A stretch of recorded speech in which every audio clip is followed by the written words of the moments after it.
The Andy Pollin Show. We got to go after this with everything we got, thinking they're going to come with everything they got. I'll start off by saying I'm bored, I'm broke, and I'm back. The Andy Pollin Show on ESPN 630 starts right now. The late, great Jim O'Connell, who we used to call Ock, would call this day the best and the worst day of the year. Ock lovingly covered college basketball for 30 years for the Associated Press and would look at Championship Monday in this way. Hey, it's great. We're going to get the national championship game. But as soon as it's over, there's no more college basketball until we get to November. That's one way to look at it. I look at it a little bit differently this year off what we saw over the weekend with women's college basketball. I've probably watched more women's college basketball in the last 2-3 weeks than I have in my entire life combined. And enjoyed the hell out of it. There was a time, and I guess I'm not proud of this, being a father of a daughter and a granddaughter, but I would say that if a women's college basketball game was being played in my backyard, I'd close the blinds. Well, that's not the case anymore, and we have a transcendent star in Caitlin Clark, who played her last game yesterday and lost. And some say, it should have been a storybook ending with her hitting the winning shot against South Carolina. No. We had a storybook ending. I'll get to more on that in a second. But she has changed the way I look at the sport and was really looking forward to 3 o'clock yesterday afternoon when I could come home and watch the national championship game. And for a quarter, she was everything you could hope for. She knocked down 18 points. And you thought, maybe this can happen. But South Carolina was just a better team. Dawn Staley is the best coach in the game. She's assembled the best team. They're in the championship game for the third time in 4 years. It's her third national championship. I mean, she has taken over that program and made it into the kind of powerhouse that we see. Well, we see it now with Connecticut. We saw it with Duke over the years. If you want to go back to the 70s, it's almost like what John Wooden did. John Wooden, right? Not Wooden. John Wooden. John Wooden did it at UCLA. She hasn't won 7 straight, but she has built a powerhouse there. And really, the team acquitted itself incredibly well yesterday, and especially what she said after wrapping it up, what she said about Caitlin Clark. I'll get to that shortly. But there's some breaking news from college basketball. And there are just a handful of names who can kind of upstage the championship game. And one of those is John Calipari, who's been the coach for the last 15 years at Kentucky. But in the last few years, he has underachieved in the NCAA tournament. And at Kentucky, they don't tolerate that for very long. After his team was knocked out by Oakland. Yeah, Oakland beat them in the second round. And people looked at that and they said, no, in the first round. They knocked him out in the first round. And people said, oh, God, he's got to go. But no way Kentucky can get rid of him because he's got a $33 million buyout. Well, apparently that's been solved because the latest is Calipari is signing a 5-year deal to go to Arkansas. A little less money than he's been making at Kentucky, $8.5 million, but they've got incentives in there. He has a relationship with John Tyson, who's a billionaire, big-time Arkansas benefactor. Reportedly, there's some money being kicked in by Jerry Jones, an Arkansas alum, and it is going to happen as he will replace Eric Musselman, who left for USC. They have talked to Chris Beard at Ole Miss. He's taken Texas Tech to a final. Kansas State's Jerome Tang, they're staying. And they were reportedly offered about $5 million a year. I imagine it's going to be more for Calipari. And when you want to get Calipari, you're going to have to up the offer over $5 million. But it's funny how things change so quickly in college basketball because prior to the NIL and the transfer portal, he was the guy who was getting it done. He was bringing in the best 5 freshmen every year, telling them, I'm going to start you guys, and we're going to get you to the NBA, and we're going to get you into the lottery, and you're going to make a lot of money. And he would just turn over the roster year after year after year. And now, this is a staggering stat, as Hubie Brown would say, of the teams that played in the Final Four, including the 2 that lost on Saturday, 1 freshman starter. 4 teams, 1 freshman starter among the 4. That tells you how things have changed dramatically. Why does it end for him at Kentucky? Why is it over there?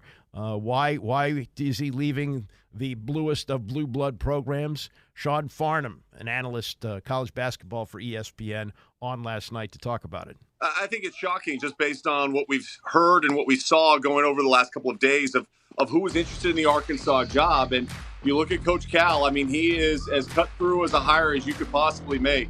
The name, the brand, the identity that he brings to a program that has a storied, rich tradition, an outstanding fan base in Fayetteville, Arkansas.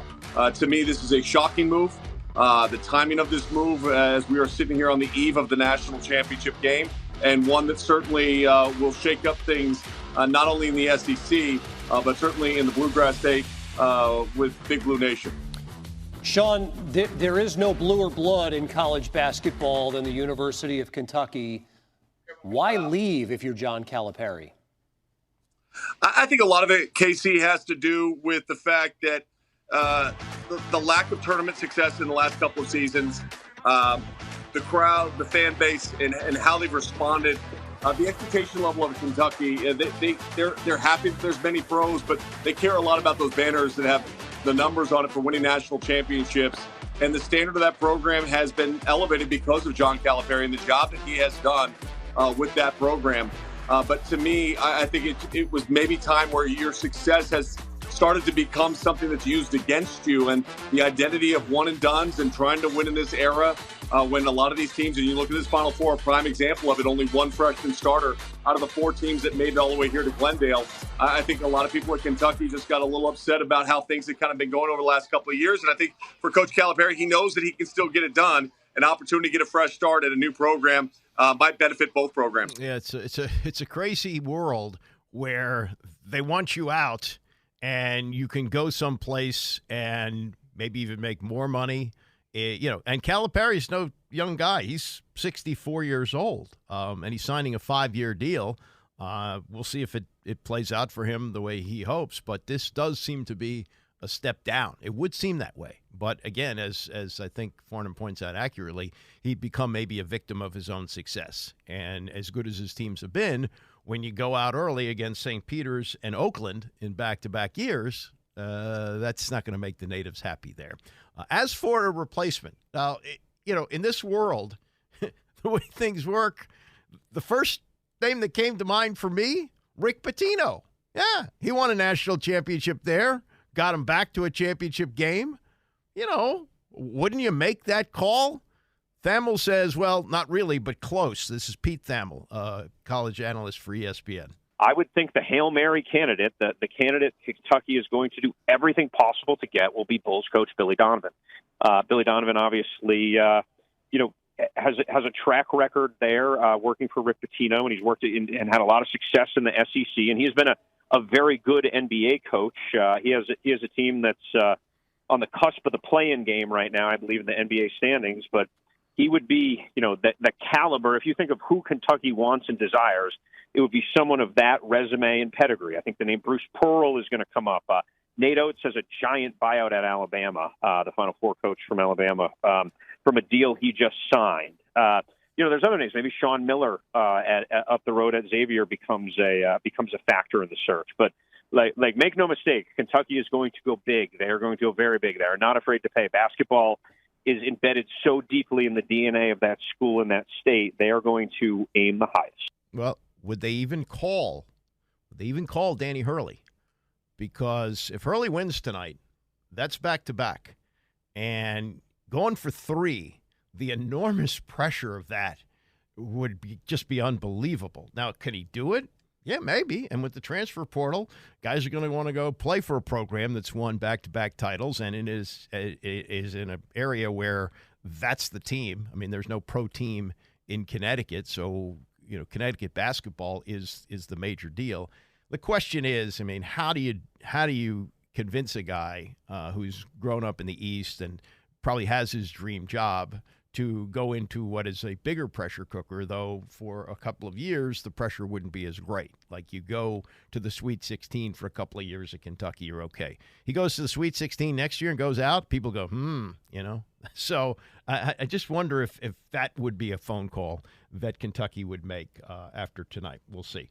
Meantime, back to yesterday. And, I mean, after the first quarter, you could tell that clearly South Carolina was the better team, and they were going to take over, and they would win the game. But Caitlin Clark gave us one last blast where she scored 18 points in the first quarter and had you believing, well, maybe Iowa can get this done. And it's not quite, because comparisons have been made, Bird and Magic in the 79 final, which elevated not just the college game, but it carried over into the NBA as they went there. There's no real Magic Johnson on South Carolina. They got some really good players there, but nobody who's become a name like Caitlin Clark has become. And she's, she's kind of like Larry Bird in that, she took a program that really hadn't been a powerhouse in college basketball, and she had good but not as good teammates as South Carolina had, and got them all the way to the championship game, knocked out South Carolina last year when they had an undefeated team. You have to take that in as well. But in a way, she has become Larry Bird for college basketball. She has created that kind of excitement for the women's game. And Sally Jenkins has a column today, front page of the Post, about this. She covered the Final Four in Cleveland over the weekend, and she talked about the legacy of Caitlin Clark and how they're on a path to perhaps at one point become on a equal basis with the men's game. I don't know if that'll ever happen, but they're moving in that direction. And she said in her news conference last night, says, believe in them, invest them the same. In other words, the players that will follow her. Her request was justified by the ratings, Sally writes. Last year's championship game between LSU and Iowa was watched by 9.9 million and now seems like a mere teaser. It was overwhelmed by 14 million who watched Iowa's semifinal victory over Connecticut on Friday with a peak of 17 million. As Huskies coach Gino Auriemma says, it's a moment, like people are saying, but it's more than a moment. Sometimes moments become minutes, minutes become hours, hours become days, and the next thing you know, it becomes part of the national pastime. And I was at a gathering yesterday with about 5 or 6 guys between the ages of, 50 and 65. And that's what we were talking about, the end of that game against Connecticut, the controversial call. That never would have happened years ago. So that, I'm not saying it's on the same level, but it's trending in that direction. And also, Sally writes about this, and somebody texted me or tweeted me yesterday saying, hey, you jumped on board with golf with Tiger Woods. Are you as interested? Now, to be fair, no, but I am watching all the majors, which I probably didn't do before Tiger played. So it has drawn more interest. But, yeah, there's got to be transcendent stars next year to keep me interested at the same level. Sally writes, women's basketball had previous peaks. 11.8 million watched the 83 final between Cheryl Miller's Southern California and Kim Mulkey's Louisiana Tech.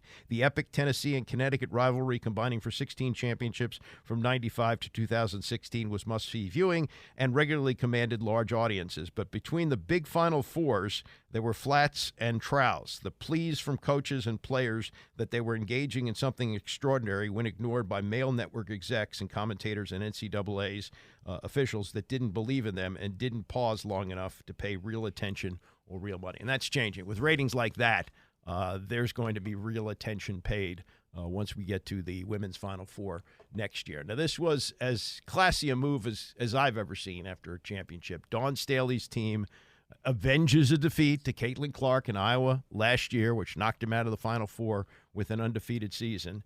And she broke down in tears talking to Holly Rowe after the game was over yesterday, but also after she composed herself and talked about the great accomplishments of her undefeated team, wanted one more shot at the microphone and asked Holly Rowe if she could say this. I really would just like to say that I have to congratulate Iowa on an incredible season.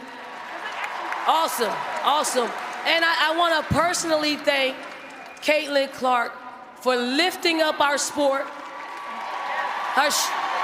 She carried a heavy load for our sport, and it just is not going to stop here on the collegiate tour. But when she is the #1 pick in the WNBA draft, she's gonna lift that league up as well. So Caitlin Clark, if you're out there, you are One of the GOATs of our games, that we appreciate you. Nice, right? Well, that classy. This was Clark in the news conference. Anytime somebody like Coach Staley is able to recognize you and what you did for the game is pretty special. And obviously she's somebody I, respect so much. I respect what she's done for South Carolina. I respect what she did as a player for our game. And, anytime you can get the praises of her is pretty special. So that means a lot. Yeah, that's nice. Now this is about the legacy. And this is about someone who came to Iowa and said to her team, we're going to make the Final Four. And some of them snickered a little bit. And she leaves after making it to back-to-back championship games and raising the sport to a level that's infinitely higher than when she came in. Now, she came in during the pandemic, so it's a little bit skewed when you look back at the 4 years ago. But I think it's incredible, no matter what state the game was in when she came in, how she leaves it. And this was yesterday after the loss, putting everything in perspective. South Carolina is just so good. There's only so much you can do. I mean, Cardoso has 17 rebounds. They have 51 as a team. We have 29. Hard to win a basketball game like that. You basically got to shoot perfect at that point. And, I'm just proud of our group. We never backed down. And, we gave it everything we got. I think for me is just the emotions will probably hit me over the next couple days, and I don't have much time to, sit around and sulk and be upset, and I don't think that's what I'm about either, is, I'm sad we lost this game, but I'm also so proud of myself. I'm so proud of my teammates. I'm so proud of this program. There's a lot to be proud of, but, there's going to be tears. It is sad that this is all over, and this is the last time I'm going to put on an Iowa jersey, so I think just reflecting back and, soaking in everything that I was able to do, because basically anybody other than me and Coach Bluter never thought this was possible. And it's kind of an odd dichotomy here. We've got this fresh-faced Iowa girl, says all the right things, does incredible things on the court, the kind of wrap your arms around feel-good story, and yet she is a monster when it comes to making money. Every time there's a commercial, Caitlin Clark is in it. And when she was asked about this story that the 3-on-3 league is looking to bring her in for $5 million, $5 million, it's mind-blowing. Here's how mind-blowing $5 million is for me. As I've said many times, the greatest sporting event in my lifetime was Ali Frazier won. And one of the things that blew my mind when I was 12 years old learning about the fight was that they were going to split $5 million. So I know money's changed, times have changed. $5 million ain't what $5 million used to be. But still, when I hear that figure, and to hear her say, well, I don't really pay attention to that stuff. I have my advisors. They tell me what to do on those things. It's like, whoa. So she's a corporation, yet she's this, okay, nice, and it's so sweet. And she tried so hard, and she couldn't quite topple the great South Carolina team. But what a wonderful feel-good story. And yet she has become one of the richest athletes, certainly in college sports, and will continue to make gobs and gobs of money when she goes to the WNBA next year. Not that she doesn't deserve it. It's just that, we used to believe in the purity of amateur college athletics. It's not that way anymore, but we've still got this story which feels very pure. And congratulations to Caitlin Clark just for what she did for the entire sport of women's basketball, and for old guys like me, gave us something new to care about. It's amazing to me how interested I was in everything that went on with the women's tournament over the weekend. All right, coming up, we've got resolution now on Stephen Strasburg. Finally, he has announced his retirement, ending what was getting to be kind of ugly. And we'll look back on his career and just what he did 5 years ago to turn this town on its ear. Stay with us. It's the Andy Poland Show, ESPN 630. The Andy Poland Show on ESPN 630, the sports capital. All right, we got Tony coming up at 11 o'clock today. And in the next hour, it was 50 years ago today that Hank Aaron broke probably the most sacred number in the history of sports. It's been blurred somewhat by what happened with Barry Bonds, but it was on this day 50 years ago where Hank Aaron hit number 715. And there's a great story from Michael Lee in the Post today about the historical significance of the home run and what it did for the entire city of Atlanta. And there's a story of the incredible connection between Dominique Wilkins and Hank Aaron. I'd never heard this before, so I'll get into that, and we'll look back on the home run coming up in the next hour. Meantime, it's over with Stephen Strasburg. It's been over, really, for a couple of years. He made his last start in June of 2022 and has made attempts to come back, but it's just not going to happen. The thoracic outlet syndrome. Last I heard, I don't know whether this has been resolved or not, but he was having pain just in his regular life. It wasn't anything to do with pitching, and there was just no chance that he was going to pitch again. And we've known that pretty much for almost 2 years, but there's been this kind of strange waltz that's been going on between Strasburg and management, because last August, maybe September, there was a word that there was going to be a news conference on a Saturday, and that Strasburg would officially announce his retirement, and then they would retire his number before the game. And then that all dissipated. And then we heard, oh, yeah, they're expecting Strasburg to go to spring training. What? Really? I mean, can't you just, fix this? We know that they're going to have to pay the rest of the money. He's not going to retire and walk away from it. Resolve it. And it didn't happen. And they even went as far as putting him on the 60-day injured list to start the season, as if he was going to pitch again this year. So finally, word came down on Saturday that it was over, that they had reached a deal.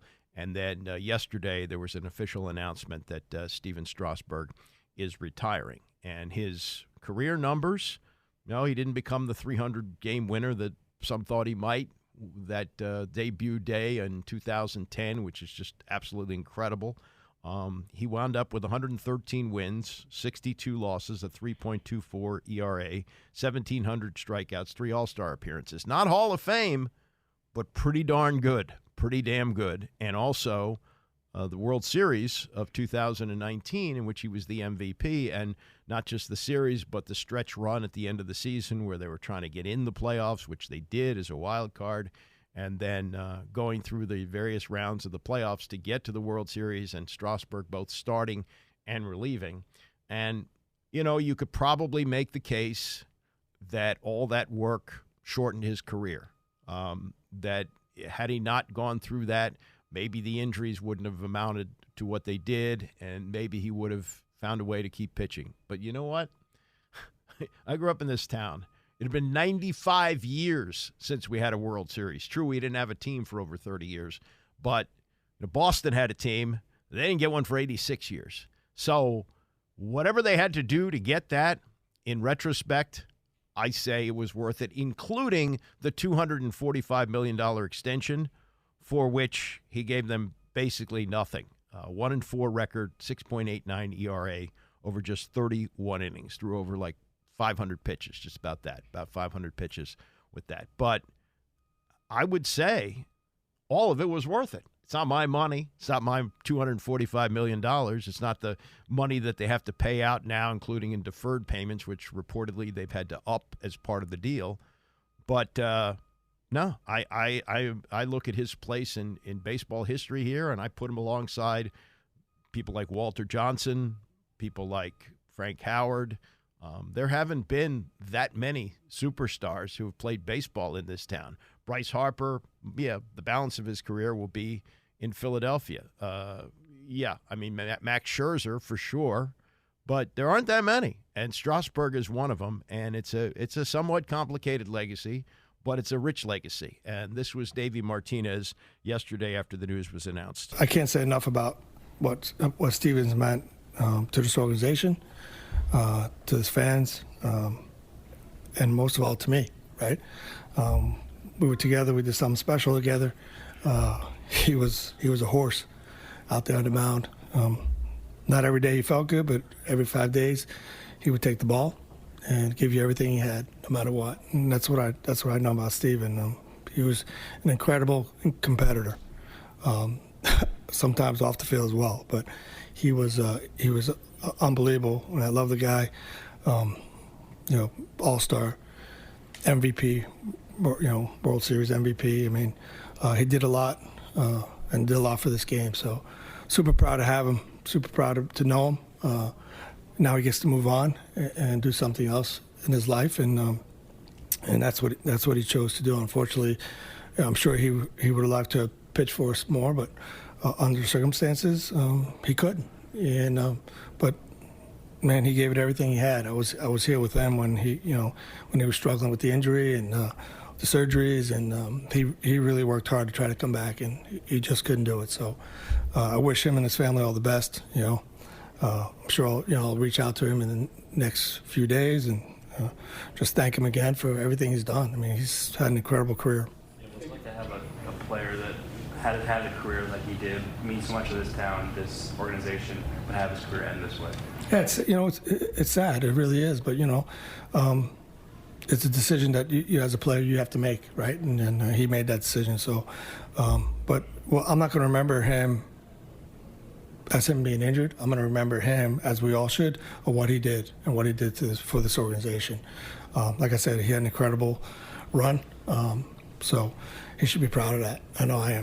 Well, his debut was as hyped as anything I have ever seen in sports. He had been the number one pick the year before, 2009, and finally in June of 2010, he's ready to make his debut, and it was enormous. This was considered by many to be like, the second coming of Nolan Ryan. He was everything, and he was Ryan with control too. And ESPN had its crew out the entire day at the stadium for that. The baseball network had Bob Costas broadcast the game, and with all the hype, you thought, no way he could match this. Well, he did. He struck out 14. He struck out the last 7 batters that he faced. He was unbelievable that night, and we thought, oh my God, the possibilities are endless. And he was great the next few starts. Unfortunately, he tore an elbow ligament, had to have the Tommy John surgery, came back the following year. Then was the pitch count year of 2012, when it was a raging controversy whether they should allow him to continue to pitch, because that was a team that could win the World Series, and he might be the guy to do. But that they played it safe. They said, we don't want to shorten his career. And ironically, he did have a shorter career than anybody hoped for sure. He had to pretty much stop pitching in his early 30s. But I think they did the right thing. I think they played it right because it set the stage and it allowed what happened in 2019 to happen. Now, before that, and it's kind of been lost in the World Series win, but 2017, you may remember this, they're playing a big series against the Cubs. It's a 5-game series, and they're down 3-2. Strasburg is due to pitch. And Dusty Baker says to the media with kind of a sneer, yeah, he's sick. His illness wasn't going to keep Dusty out of the lineup. And I think that's ultimately was the final nail in Dusty's coffin as far as managing goes, because with the Nats, because they looked at it like, oh yeah, you threw a superstar under the bus. But Strasburg did come back, surprised everybody, came back and pitched, and struck out 12 in 7 scoreless innings as they won 5-0 in Game 4 to set up Game 5 here, which they lost. But that was 2017. That was 2 years before what happened in 2019. What happened in 19, maybe it shortened his career, but it was magical. And this is what Davey said yesterday about the decision down the stretch to pitch Strasburg as much as he pitched. I think he led the major leagues in starts that year. He was durable for the first time. All those years of Tony Kornheiser, I think accurately calling him the Orchid. Everything had to be perfect for him to pitch, and he had various injuries that would keep him in and out of the rotation. But that year he was the horse, and Davey Martinez said, we're going to ride him as we go into the postseason, and this is how he described yesterday how it worked out. I called him in, and I talked to him, Scherzer, and obviously 2 different conversations, but he accepted it. He said whatever you need, and did it well. The biggest thing was a point in late August, September. I didn't want these guys to throw any more bullpens, and that was tough for him because he has such a routine. So we had to figure out a way how to get him through that, because I knew that if we were going to go far or get in, he had to pitch. at one point I thought these guys were going to have to pitch, every 4 days just to get them back out there. And if we could just limit the sides and the bullpens, maybe we can do that, But it worked out, and he was, like I said, he was all for it. And he was great at it, as you can see, man. He took the ball, was just filthy. I mean, it was really incredible. His ERA that postseason, 2019, 1.46. 1.46. Spectacular. He said yesterday in a statement, this is Strasburg, as a young kid, I dreamt about winning a World Series. Thanks to the many coaches, teammates, and medical staff, my boyhood dream came true in 2019. Despite this being a personal goal of mine, I've come to realize how truly important and special that moment was for so many fans in the DMV. Your unwavering support through all the ups and downs will always mean the world to me. And thank you for Stephen Strasburg for what you did. It was absolutely incredible. And my father, who passed away just about a year ago, he lived to see the Nationals win a World Series, which had not happened in his lifetime. He was born in 1928, and the last time they had won was 1924, and he got to see that. He and I and my nephew and my son and my brother-in-law went to the first game at Nats Park, and he would always follow baseball. That was something that he really liked, and Strasburg was such a big part of that. So thank you, Stephen, for doing that. Another baseball story, much different type of baseball story.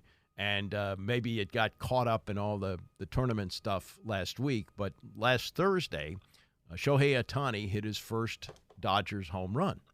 And a woman, big Dodger fan, caught the ball, and she was quickly whisked away. And rather than getting what the ball could be worth, like $100,000, she settled for like a signed bat and a hat. And this is Sam Blum of The Athletic, who reported on the story in Los Angeles and talked about it Friday with Dan Patrick on the timeline that happened after the woman caught the home run ball. I think about a dozen security guards come to the section within a couple minutes. They get taken back to this, I think, just kind of an empty restaurant, in one of the club areas. And the husband who was with his wife, the wife caught the ball. They were separated. And at that point, this negotiation was kind of started with, we're going to offer you 2 signed hats. And I think she felt quite pressured and in a situation where she didn't have her husband and she didn't really necessarily feel comfortable negotiating as much. And basically said, well, was there anything else you can get me? And then got a hat and a bat, or then got a ball and a bat. So purposely separated from her husband? Yes, that was what the couple said. Yes. Dodgers say anything? Have they responded? They declined to comment on that. The authenticity of this baseball, though, was there any talk of, if you leave with this baseball, we won't authenticate it? That was what Amber Roman, the woman who caught the ball, told me. Yeah, that they would not have authenticated it, and that basically, if you leave with a baseball, that's not been authenticated, it's almost valueless at that point. Did she meet Ohtani? She did not meet Ohtani. Did Ohtani say he met with her? It's a complicated kind of scenario or situation here because his interpreter interpreted his words as saying, I talked with the fan. Now, I think that there is some ambiguity in how, what he said in Japanese could possibly be translated to English. Yeah. It was more of a colloquialism, I think, what he said. And so I think that there is some gray area as to it could potentially have been he was referring to maybe staff or a different person connecting with this fan. So it's a little unclear, but it was translated from his interpreter to say, I talked to the fan. And we reached out to the Dodgers and gave them time to kind of clarify this. And again, they declined to kind of respond to any of it. Now, she loves the Dodgers. I think she said that she's a diehard fan and was hoping to be treated better. Yeah, everything has litigation, it seems like, attached to it here, Sam. Are they considering doing anything with the Dodgers? I think right now the Dodgers have basically said that they would like to invite the fan back, that they would like to reconnect with the fan, possibly to discuss the transaction. I don't know if that would mean updating the offer to some extent or doing something nice for them. I think that would be the right thing to do in this situation. That being said, I don't necessarily know if the fans would pursue any sort of legal action after that. I think right now the next step will be hopefully reconciling these fans who should have been treated better. And, hopefully one thing I hope people get from this story is that, from what I understand, this type of stuff isn't incredibly rare. So hopefully, when these milestone home runs are hit in ballparks across America, the fans are treated like the diehards that they are. It's Sam Blum, Athletic, with Dan Patrick on this story of a home run being caught by a Dodger fan, a woman with her husband. She catches it. They immediately separate the man and wife, take the wife with the ball, and pretty much strong-arm her into giving up the ball for a couple of trinkets. I'm a little outraged about this, but I can't do it justice the way Hall of Famer Chris Russo does in discussing how she was treated by the Dodgers. Ball's worth $100,000. How about the Dodgers, and how about Ohtani, who basically wires money all over America for his translator at $4.5 million? And if you think he didn't, you need your head examined. If you think this guy came up the translator, you're nuts. Ohtani helped him out, but Ohtani wired that money. Ohtani's worth billions. How about Ohtani write the lady a $100,000 check for the ball after this nonsense? And then telling everybody, you know what? Yeah, I met the fan. What a nice fan. No, you didn't. You went nowhere near the fan, for crying out loud. That is an absolute unmitigated disgrace that the Dodgers did this nonsense. How about the Dodgers? This is a franchise that is worth billions and billions of dollars, that you can't even watch the games in your freaking town, and the Dodgers are going to make the woman be smart. Give me the damn ball. When the lady doesn't have any damn money because Ohtani's got to have a stupid ball. Let him pay for it. Boy, I tell you right now, I hate the Dodgers. I'm sick of the Dodgers. I hope they never win. I'm sick of them. I'm down on Ohtani anyway because he threw first off, he's overrated. And he threw that poor translator under the bus like you wouldn't believe. I'm still waiting, and so is America, by the way. We're still waiting for some police activity with the translator about how he had $4.5 million of wire fraud and theft. I'm still waiting for this guy to be arrested, as Ohtani claimed 10 days ago. And then this poor couple has a ball out there on a home run, and Ohtani wants the damn ball for his memorabilia collection. So the Dodgers, wanting to protect Ohtani just like the Angels did, never talks to the media, 9,000 people around him. You never get access to him. So the Dodgers basically send, freaking Al Capone's crew out to the right field, and they harass this poor woman. They separate him 30 yards away, and she says, geez, I don't need the hassle. Take the damn ball. Give me a couple of hats. Oh, yeah, I like to meet Ohtani. No, Ohtani. We'll give you a hat or two. Get the hell out of here now. What a freaking disgrace. And don't have Ohtani sitting in press conferences after he does something good, lying about how he met the fan. Nonsense. He met nobody. The Dodgers are making it sound like that Ohtani walked out to right field, signed autographs, and took pictures with the two fans. God bless Russo. He's a year younger than I am, and still got his fastball. So, yeah, I mean, Ohtani's not worth billions, but he is worth millions, and certainly could have been a little bit more gracious about that. I'd never heard of this before. But as you heard Sam Blum in The Athletic talking to Dan Patrick, this is more common than you think. And we'll get to what happened with the ball that Hank Aaron hit for 715 50 years ago today. Much different story. And even at that time, the ball was worth a lot of money. But that's not how it all turned out. We'll get to that coming up in about an hour.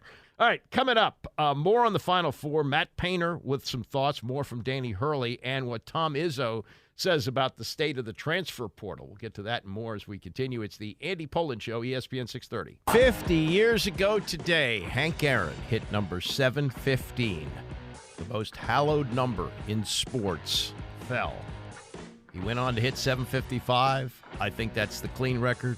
Barry Bonds has 762. So it's been muddied. But 50 years ago today, it was a magical night.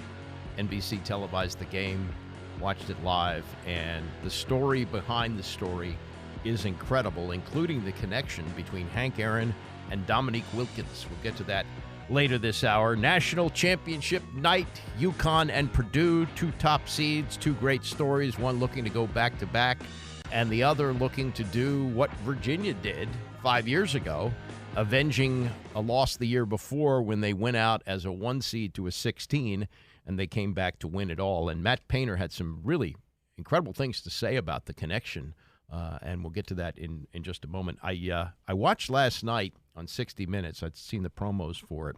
There's a story about a guy who was like a small-time thief, although he pulled off some pretty big heists, and he found ways to break into sports museums and steal memorabilia. But the twist to it is this. The guy's name is Tommy Trotta, Trotta. John Wertheim did this story. If you haven't seen it, I'm sure you can find it online. And among the things that he did was breaking into the Yogi Berra Museum. Now, Yogi won 10 World Series championships. He had one ring that he wore. Maybe it was the first one, but he wore that ring most of the time. And the other 9 rings were on display at his museum in New Jersey. And Trotta and his crew broke into the museum, stole the other 9 rings. But you just can't go to a pawn shop and try and pawn off Yogi Berra's World Series rings, which, even then, a few years ago, and things have really mushroomed in the last few years, you can't just pawn them off. They're too hot. So what he did, and this is so awful, he melted them down and sold the gold for $12,000. He's come clean on this. He's already served his jail sentence. They caught him. It took him because of a series of heists. It was over like a 10-year period, and I think they took him another 10 years to catch him. But he served his time in jail, and he's telling what he did, and he's not proud of it in any way. But it's just an unbelievable story that, if they get stolen, that's one thing. That's terrible. But hopefully they get recovered. But those treasures were melted down for $12,000 in gold. And it's not just the money. It's not just the $1 million that was sent down the sewer. It was the actual artifacts that are part of history, part of baseball history, part of the rich history of Yogi Berra, one of the greats of the game. And he had other heists like that, stealing other trophies and things like that. But there's a couple of things that he stole, which he says are missing, but he thinks he knows where they are. I don't know. But it just was a sickening story, to think that Yogi Berra's rings were melted down. They took out the stones and they melted it down for gold. Ugh, it makes you sick. Terrible. All right, this is a cool story. And you, I'm sure, have heard, because this is something that was talked about a lot with Purdue going into the national championship game, or going into the tournament, never mind the championship game. But a few weeks ago when it started, it's like, okay, can they do what Virginia did when they were knocked out by UMBC in 2018, became the first number one seed, or first number 1 seed to lose to a 16? And can Purdue repeat what they did in 2019 and going all the way to win the national championship? Purdue, of course, got knocked out by Fairleigh Dickinson last year. And, some coaches might say, yeah, that's a different team, that's a different coach, that's a different era of college basketball, because we didn't have the transfer portal, we didn't have NIL in 2019. And when Matt Painter was asked about it yesterday by Gene Wong of the Post, Gene kind of allowed for, okay, do you want to say that it's not the same thing, it's a different set of circumstances? And this is how Painter answered. No, I think that's actually an accurate narrative. Sometimes people will pick up narratives that out of thin air instead of doing their work. This is the right narrative. The thing I grab from it more than anything is just the humility of Tony Bennett and how he handled it with class. I think anytime you can take it, you got to be able to take it. When you're a little kid, that was always the line, you can dish it out, but you can't take it, right? That's the old saying. And we're all that way as young people. Like we can say whatever we want, but then it hurts when it comes back your way. But, use that in a positive spin. But more than anything, what stood out to me was when we had that loss, we joined that club with Virginia and Tony Bennett, and he had just gotten beat, I think, by Furman that day. And, you're at a low when you have tough losses like that. And for him to think of us and to think of me and to reach out to me on that day was, that was great. So from just a humanity standpoint, right, just like, there are some good people out there that are thinking about others even when they're down and out. And once again, it's not who you are, right? It's not who you are. It's what you do for a living. It means a whole lot, but it's not who you are, and try to keep that in perspective. Yeah, great story. Wow, you wouldn't think of that, but yeah, Bennett reached out to him, and he had his own. You're not Virginia. You're not supposed to lose to Furman. Lost to Furman, but called up Matt Painter and said, "Hey, I was the first member of the club, but now you're in it." And also, as these things all blur together over time. You forget this, but as Gene points out in his story today, during Virginia's championship run in 2019. Painter and Bennett crossed paths in the South Region Final in Louisville, producing one of the more memorable NCAA tournament games in recent history. The Boilermakers were an instant from dispatching Virginia in regulation until Cavaliers forward Mamadi Diakate, I think it's the name, Diate. It's an African name. I forget the pronunciation. But anyway, he hit a jumper at the buzzer to force overtime. Virginia went on to win 80-75 to advance to the Final Four in Minneapolis, where the Cavaliers outlasted Auburn 63-62 in the national semifinals and required overtime to beat Texas Tech 85-77 in the title game. In the aftermath of the remarkable about-face, Bennett's humble demeanor never wavered. So, yeah, I mean, he's modeling himself after him, and we've seen it. He's owned it. He hasn't run away from what happened last year, and he's talked about the process of going through it. He's recruited some players who can shoot, which has really made a difference this year as well. But the centerpiece remains Zach Edey. Zach Edey walked off the court embarrassed last year, and now he is the two-time National Player of the Year, poised to perhaps win a championship tonight. He's the only player in NCAA tournament history to have 6 consecutive games with at least 20 points and 10 rebounds. He finished with 20 points and 12 rebounds, 4 assists, and 2 blocks against NC State, and is averaging 28 points in this NCAA tournament. I will say that his hands are not good. He has some really good moves in the post once he gets the ball in his hands, but getting it to him, especially down low where it's often taken away, that seems to be a problem, and he's 7'4", as Frank Layden once says, you can't coach height, and he's a force in college basketball. Very slow, we don't know what he's going to be in the pros, but at least for one night, he's going to be a centerpiece for the national championship game. This is more from Matt Painter, and it's about the challenge of playing a Connecticut team which hasn't been challenged.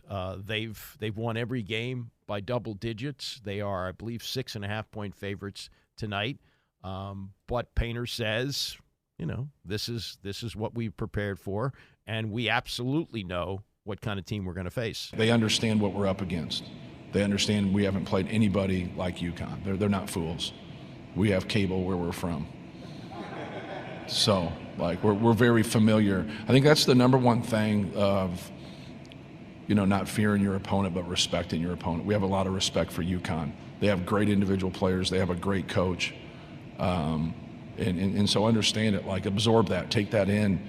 And, that's where you have to start. But we've played great teams all year. And just like when we dive into their personnel, whether that's Gonzaga, whether that's Tennessee, whether that's Marquette, whether that's Illinois, Wisconsin, Michigan State, on down the line, respect your opponent, respect those coaches, respect the players, understand how they've really beat people, how they've really dominated people. And I think the word dominate comes out with UConn, right? They've dominated people. They haven't dominated like the bad teams. They've dominated some great teams. And then with that, how do they go about it and just study it? But it's easier to study and look at than it is, you got to be able to do your job. You got to be able to embrace the physicality, keep them out of transition, keep them off the glass, keep them out of their sets and what they want to do. It's easy to watch and understand that, but it's very, very hard to do, and that's our challenge. That's tonight, 9:20, by the way. 9:20. Come on, really? I know college games are shorter. It'll be over 11:30, but man, the grab for prime time, 8:20. Just start the game at 8:20. No, not tonight. More on this. This is Danny Hurley, and Hurley's. It's really interesting to watch how matter-of-fact he has been about things. When he's coaching, he's incredibly intense, but as soon as they go to the break for halftime and they interview him, he says, "Yeah, it's gone pretty much like we expected."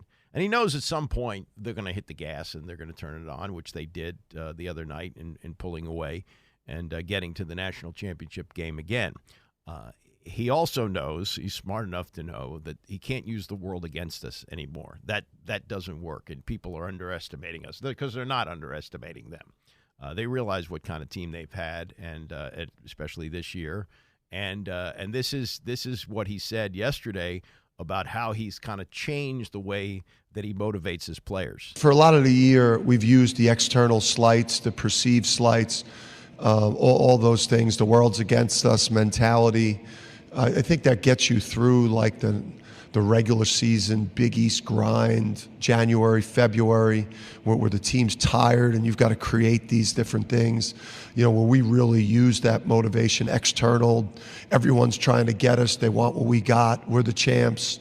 Somebody's gonna have to rip this out of our hands. I mean, we use that a lot. But once you get to this time of year, everything is just, you are who your identity is. The way you play, it's very automatic, and it just comes down to, hoping that it's your night. And we'll see if it's their night tonight as Connecticut goes for 2 in a row. Last team to do that was Florida in 2007. Before that was Duke in 1992. The Christian Laettner, Grant Hill, Bobby Hurley teams, which were tremendous. Back to this NIL discussion and the transfer portal and that sort of thing. I'll get to the Tom Izzo thoughts from last week, but this is more from Painter yesterday, and he doesn't point the finger at any one particular team and doesn't say, hey, we don't use the NIL, the name, image, and likeness. They're paying players just like everybody else.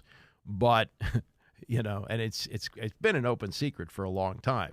But as he points out here, paying players is nothing new. And now that it's okay to pay the players, the game has sort of changed in a way that it's not really punishing those who were cheating before. It may have helped them in a certain sort of way. See if you can follow this. This is Painter yesterday on the NIL. Name, image, and likeness wasn't supposed to be put in place for whoever's got the most money gets the best players.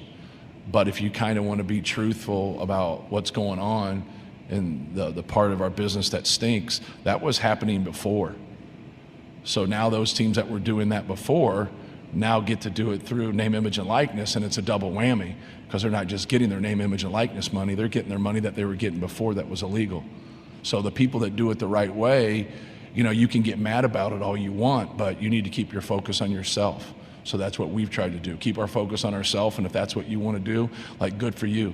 We can still go get good basketball players, mesh them together, and have a good product. And they're not saying that they don't pay the players, but yeah, it's different at different places. Coming up, 50 years ago today, Hank Aaron hit number 715, and the story behind the story is just as incredible. Stay with us. It's the Andy Pollin Show, ESPN 630. The Andy Pollin Show on ESPN 630, the sports capital. Tony's coming up at 11 o'clock, and he actually may talk about this because he has said that the magical number in sports for most of his life was 714. When I was growing up, it was 714, Babe Ruth's lifetime home run record. And as I got into baseball in the 60s, a couple of guys who were creeping up on it.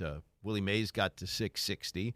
But Hank Aaron, who came along a few years later, just continued to hit home runs year after year after year. Never hit 50 home runs in a season, but was consistent between 35, 40, sometimes 42, 43, around that for most of his career. So the numbers start adding up. And he finishes the 1973 season with 713 home runs. So going into 74, that's going to be a big, big story. Hank Aaron breaking Babe Ruth's record. Well, sadly, we still lived in a time, especially in the South, Atlanta, where that was not acceptable to some people, that a black man would break the storied Babe Ruth record of 714 home runs. And he had begun to get death threats. It was, and we didn't hear about this. There wasn't, as much, media, interview shows, and I don't know if he would have talked about it anyway, but it was so bad that he had a bodyguard for a couple of years. His name was Calvin Wardlaw, and he carried a .38 caliber pistol and followed Hank Aaron around wherever he went, stayed in the shadows so people wouldn't recognize him. But it was a very scary thing with letter after letter coming, using the N-word, things like that. The burden that he had to carry was incredible. And so he not only had to deal with that for a couple of years as he was creeping up, but getting as close as he did by the end of 73. He's got the entire offseason of this nonsense going on. So they go into the starting of the 74 season. The Braves open the year on the road. They're playing at Cincinnati. And in a Saturday game, he ties the record at 714. And he wants to break it at home. And this is more stupidity from Bowie Kuhn, who was the commissioner of baseball at the time. He says, and they agree, the Braves agree, that he should break the record in Atlanta. And they're going to open a series on Monday against the Dodgers. Bowie Kuhn, this is how things used to work between management and players in those days. He said, no. He's got to play on Sunday in Cincinnati. We're ordering him. Best interest of baseball, however it was worded. But there was no dispute on this. He had to play. I guess he would have fined him. Fined the Braves, fined Aaron, I don't know. But he played. He played on Sunday in Cincinnati, didn't homer. So now that sets up for Monday night. In those days, they didn't always have a Monday night game, especially that time of year. Monday Night Baseball became a staple later on. But ABC, no, I guess it was still NBC. Yeah, it was NBC, did a special broadcast. I think it was Kurt Gowdy. I'm unable to find the audio. It's not really memorable, I guess. But NBC did a special telecast of this game. Al Downing, who'd been a great pitcher for the Yankees years before, had been part of World Series teams with them, and now is pitching for the Dodgers. A black man, and that was part of the significance of the story as well. In the Deep South, this is happening. The Dodgers are playing the Braves. Downing on the mound. In the first at bat, Aaron walks, and then comes the second at bat with Milo Hamilton, and you've heard this before, at the microphone for the Braves. He's sitting on 714. Here's the pitch by Downing. Swinging. There's a drive into left center field. That ball is going to be out of here. It's gone. It's 7:15. There's a new home run champion of all time, and it's Henry Aaron. The fireworks are going. Henry Aaron is coming around third. His teammates are at home plate. And listen to this crowd. This sellout crowd is cheering Henry Aaron, the home run king of all time. 7:15. Now, you had to be in Los Angeles to hear this, but and this is, I think, part of the incredible part of the story as well, that you had the greatest broadcaster of all time doing this game, but only doing it to a Los Angeles audience. Vin Scully, the great broadcaster for the Dodgers, doing the game. And he had the presence of mind, even though I believe this was radio. I don't think this was television. He did both, and maybe he was doing both at the time, but Scully was famous for this. When an incredible moment would happen, he would let it sink in. He wouldn't try and talk over it. So this was very simply Vin Scully giving the Los Angeles call of the historic home run. 1 ball and no strikes. Aaron waiting. The outfield deep and straight away. Fastball is a high drive into deep left center field. Buckner goes back to the fence. It is gone. That's it. Just laid out for probably 40, 45 seconds. And then, in one of the great moments of his 65-year career broadcasting Dodger games on radio and television, Vin Scully delivered lines off the top of his head that could not have been written any better. This was Vin Scully, after letting the moment marinate, saying this about the Aaron home run. What a marvelous moment for baseball. What a marvelous moment for Atlanta and the state of Georgia. What a marvelous moment for the country and the world. A black man is getting a standing ovation in the Deep South for breaking a record of an all-time baseball idol. And it is a great moment for all of us, and particularly for Henry Aaron, who was met at home plate not only by every member of the Braves, but by his father and mother. He threw his arms around his father, and as he left the home plate area, his mother came running across the grass, threw her arms around his neck, kissed him for all she was worth. You cannot do it any better than Vin Scully did it right there. If you've seen the video, if you've seen, well, it's film, if you've seen that, or if you've seen the still pictures, you'll see a young man in a trench coat with a tape recorder and kind of a bowl haircut. That's Craig Sager. Craig Sager, a young radio announcer in a town maybe 100 miles away, drove in to cover that game. I remember doing things like that when I was young as well. Sager went on to a great career as a sideline reporter with TNT, known for those loud sport coats and so forth. And he got a Jimmy V award from ESPN as he was battling cancer and sadly died at the age of 65. But he was there that night along with the parents of Henry Aaron and the great relief of and that's how he put it. Really, it was the relief of hitting the home run and getting that done and all that he had dealt with, all the threats and so forth. Now, there's a very good story today in the Post by Michael Lee with some details about this that I did not know, and I will get to those. But first, this was Aaron maybe 20 years ago, maybe less than that. He was on the David Letterman show, and if you've seen the home run, what you'll see is two guys look like 16, 17 years old, high school kids, the long hair of the time, and they are running around the bases with Aaron after he hits the home run. The fans didn't storm the field, but somehow two kids got over the wall, got on the field after the home run, and wanted to run the bases with it. Now realize there are death threats going on. And there's someone in the stands with a gun to be ready for something like this. Fortunately, he didn't shoot. And years later, we can look back on it and smile, but it must have been a tense moment.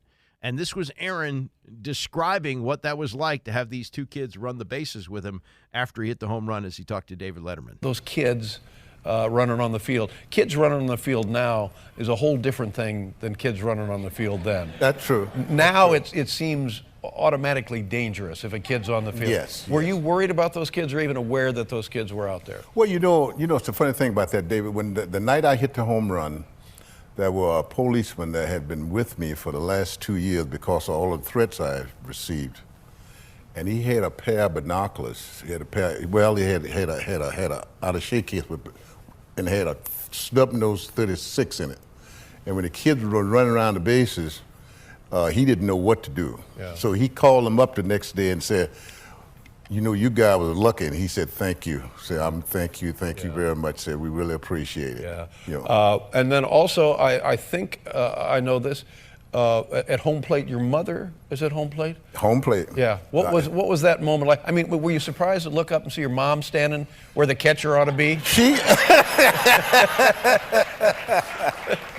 Actually, God bless her. She got the home plate before I could get to first base. I don't know what happened. I could see out of the corner of my eyes, and she got the She was so happy. That's Hank Aaron, died a few years ago at the age of 86 on the on-deck circle when he hit the home run. And Dusty had moments like this throughout his life where he was in history-making situations. Dusty Baker later became, of course, the manager of the Nationals, one of the all-time characters of the game, finally won a World Series with the Houston Astros before he retired.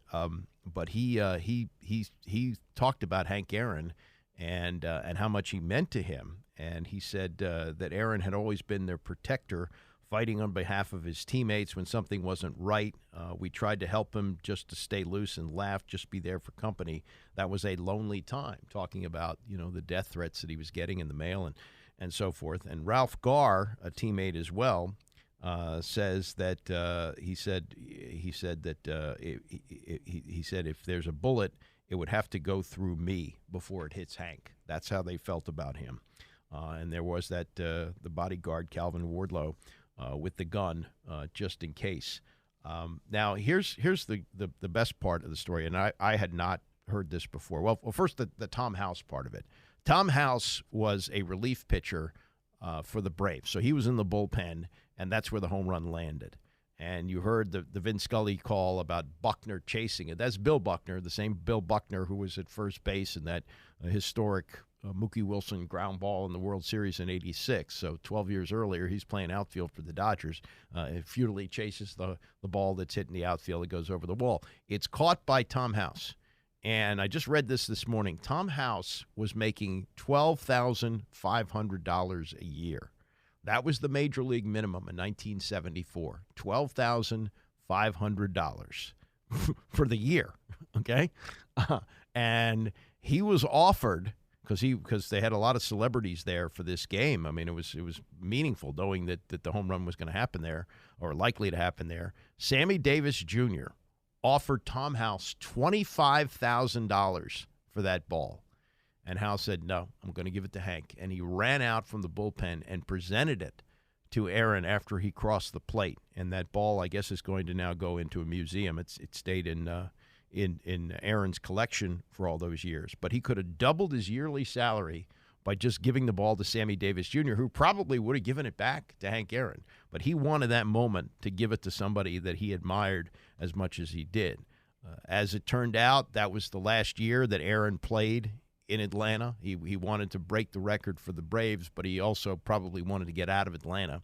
And Bud Selig had been his friend for a long time. The Braves had played in Milwaukee, and he got to be very friendly with Selig, who at that point owned the Brewers, and a trade was arranged, and he was sent to Milwaukee for the last 2 years of his career. But after his playing career ended, 1976, after 755 home runs, he was offered a position with the Braves. Ted Turner said, no, you're part of Braves history. You got to be with us. And he became a trusted advisor. He had a couple of front office positions with the Braves, was part of drafting Chipper Jones and Tom Glavine, two Hall of Famers who were cornerstones of their 1995 championship team. Those are things that happened under the watch of Henry Aaron. It was not just a ceremonial position, but he became very friendly with Turner and an advisor. And Turner said, what about Dominique Wilkins in the 1982 draft? Dominique had been a big star at the University of Georgia. And, Turner's looking to sell tickets for his basketball team, the Hawks. And Aaron says, according to this story from Michael Lee today in the Post, get him by any means necessary. Well, Wilkins had grown up in the Deep South as well, in North Carolina. And there had actually been a cross burning at his house. That's how he grew up. And Aaron, many years before, when he was growing up in the South, he had told the story to Andrew Young, who was the former mayor of Atlanta, that Aaron remembered playing in the street across from his house in Alabama, and his mother called on him, 12 years old, and his siblings to come inside and get under the bed. And she looked out the window as the Ku Klux Klan rode by on horseback. She sent her children back outside when the mob had gone. So that's the kind of life that Henry Aaron had grown up in. And all those years later, into the 1970s, when Aaron was hitting his home run, Wilkins is having to deal with a cross burning in front of his house. He goes to Georgia. He wants to play for the Hawks. He loves it in Atlanta. Dreamt his entire college career of playing for the Hawks, as Lee writes. Utah drafted him 3rd overall, but Turner heeded Aaron's advice and traded for him. Atlanta's growing reputation for being a city of opportunity where black professionals were thriving made it attractive. And that begat some of the other stars who've come along in Atlanta, like Deion Sanders and Michael Vick. And so he really was someone who blazed a trail, Hank Aaron, for what he did, but also was instrumental in Dominique Wilkins, who further blazed it in the 1980s. No, the Hawks didn't win a championship, but Dominique Wilkins put the Hawks on the map. They had a couple of great series with the Boston Celtics. He was one of the most spectacular players who ever played, the greatest nickname, the human highlight film. That was Dominique Wilkins, and it was Hank Aaron who played a role in that. I had never heard that story before. That is really part of the story of it as well. And you think about what happened 50 years ago today and the impact that it had and the way it's still felt today in the city of Atlanta. As Michael Lee writes, Wilkins befriended Aaron as both became involved in raising money for the United Negro College Fund, a charitable organization that remains dear to Billy Aaron, Henry's widow. So really incredible. And I do remember that night so well, that Monday night, and how we were all gathered around the TV watching something that, was just incredible. Babe Ruth died before I was born, all my friends were born, and we didn't know him except as being a mythical figure. And it was not like today where you have all these YouTube highlights. There was some grainy film of him, running around the bases with those spindly legs and everything. But no, there's nothing, nothing that we could really put our hands on. And you look at Aaron, who we're watching on TV and breaking this incredible record. And as Scully put it so eloquently, a black man in the Deep South is getting a standing ovation for breaking the record of one of the most storied heroes in the history of the game. I'm paraphrasing there, but that's the point of it. So that was 50 years ago. And boy, it doesn't seem like that to me. But if you're not old enough to remember, it was an incredible night and an incredible number. And sadly, the number's been blurred by the steroid era and what would later happen with Barry Bonds. In fact, Bud Selig was the commissioner when Bonds broke the record. And as he was traveling around, getting closer and closer to the record, it was sort of the duty of the commissioner to be there when it happened. But if you've seen the video of it, when Aaron hits number 716, and he hit it off Mike Baxick, who 756, because Aaron went on to hit 755. So when Bonds hit 756, which was off Mike Baxick of the Nationals, you see Bud Selig standing up with his hands in his pocket because of his love for Henry Aaron, number one, and number two, he knew it was a tainted record. He knew that was. So for me, Hank Aaron's 755 stands up for all time, but 715, which happened 50 years ago today, is the most memorable of the home runs. Anyway, got the championship game tonight, UConn and Purdue. We'll have a lot to talk about tomorrow, along with conversation with Mel Kiper, who will join us at 10 o'clock. Tony is next. I'll see you tomorrow at 9 a.m.